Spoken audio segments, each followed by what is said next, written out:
Welcome to Tenor Tech, where I solve the problems you didn't even know you had.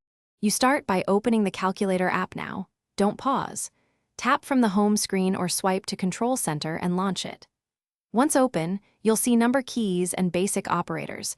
Rotate the phone to landscape to reveal scientific functions like sin, cos, and parentheses.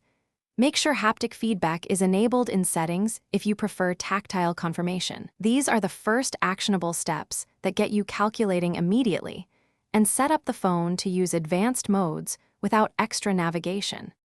Once done with the basics, rotate to landscape and use the scientific layout for complex work.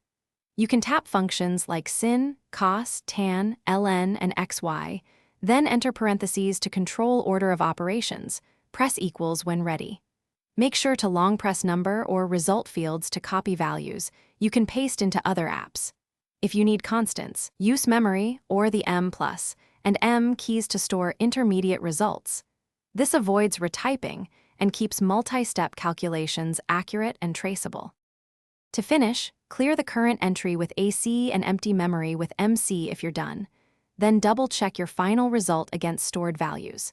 If the app is unresponsive, make sure screen time or restrictions aren't blocking functionality, and toggle haptic or voice over settings if input feels off. If the calculator freezes, force close the app from the app switcher or restart the iPhone. This resolves most glitches. One tip: update iOS to ensure the calculator gets bug fixes and improved performance. Thanks for watching. Subscribe to keep your life in tune.